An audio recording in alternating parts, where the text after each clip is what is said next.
So to the Olympics, where Jamaica's top sprinter Sharika Jackson has decided not to hit the track Friday for the women's 100-meter race in Paris. Jackson is citing an injury in personal matters as the reason for her withdrawal. So with back-to-back champion Elaine Thomas-Hera out with an Achilles injury this season, of course, this opens up the race for the clear favorite Sha'Carri Richardson, who has the fastest 100 time in the world this year. So Rodney, is this her race to lose now? It was her race to lose even before Sharika pulled out. I don't know if you watched Sprint on Netflix, which was just a great docu-series about the track athletes' voyage into this upcoming Olympics, or this present Olympics rather. Sha'Carri was smoking boots. She was kicking booty out there. I ain't gonna lie to you. So it felt like we talked about earlier, she's just in a really, really good mental space, and she was fully prepared to kick the Jamaicans' ass. I'm sad that she won't have the opportunity to do that, with them at full strength. But, it's pretty much a 99.9% certainty that she'll walk away with gold in this event. Yeah, I definitely wanted to see her not only compete against Sharika, but Elaine too, because she is the back-to-back champion in this race. Also, you have Sha'Carri, who has beaten Sharika. So I think that this was a business move for Sharika because, come on, that you win in the 200. You want to just go get the gold.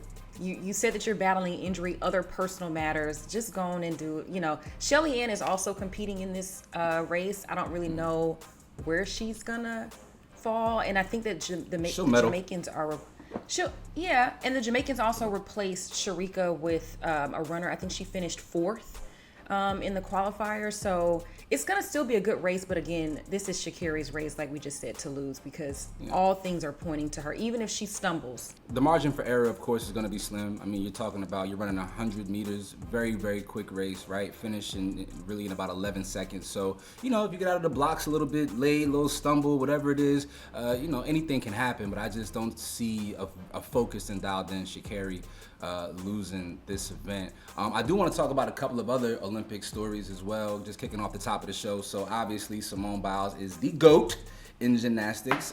She walked away with a gold medal. The entire team walked away with a gold medal. And I wanted to just talk about the incident that happened with Michaela Skinner, a former teammate of Simone Biles, who had a caption calling the rest of Team USA's gymnastic team lazy, lacking talent, and just had some disparaging remarks to say about the team. What were your thoughts on Michaela's interaction? I feel like once you become an Olympic champion, or just even a part of the Olympic team, you're now part of this sisterhood. And so why are you even fixing your mouth to get on YouTube, to get on social media, to call this team lazy, say that they don't have the talent? You've won a silver medal. I think that's all she's won. Girl, come on. These are Olympic gold medalists that we're talking about at this time. I love the shade that they've been giving her. I love the heat they've been throwing Michaela's way, because, girl, why? Yeah. Why? And she blocked Simone too. Simone went to go directly at her neck. You know what I'm saying? You and she can't was like, talk trash and then you can't talk trash and then block somebody. I just thought it was very tasteless. And now they literally proved you wrong, because this is one of the greatest teams that we've witnessed, if not the greatest. So, girl. She should have held them comments until after the events to see what the what the end result was going to be. You can't talk crazy if I'm holding gold. Shut your ass up. Also, wanted to talk about a couple of other stories. So there is a boxer, a female boxer by the name of Imani Khali. She beat her first opponent in 46 seconds.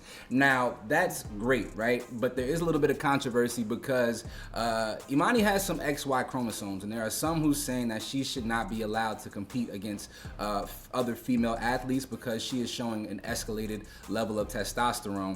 And this is all natural. It's not because of drugs or anything. She was just born this way. But she clearly has a physical advantage over her opponents. What are your thoughts on Imani, but also the potential to incorporate trans athletes into competing against specific genders?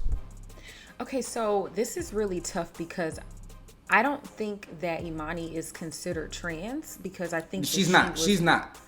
Okay, I want to be very clear about that. She is not. Okay, because she was raised as a girl. She was raised as a woman.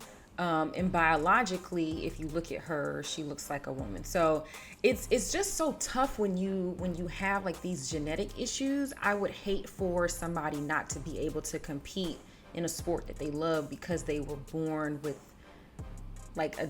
some. It's a tough conversation to navigate because you want to make sure that you're respectful, and I totally get it. Now for trans, I think it's different. Okay, so you feel like trans athletes should just have their own category, like the trans fighting other trans people? How do you feel like that should? That's what I think. I think you should have male, female, then the trans category. No, you have to do. You have to still do trans women, trans men. You have to do like 4 different categories. All right, we gonna move on. We gonna close it out because I don't want to get in trouble. I love everybody. I want everybody to win a gold medal. There we go. Yeah. Let us know your thoughts in our comments section about Sharika pulling out of the 100 meters. But also, we want to hear your opinion, thoughts on Imani Khali, whether or not she should be competing against other female boxers.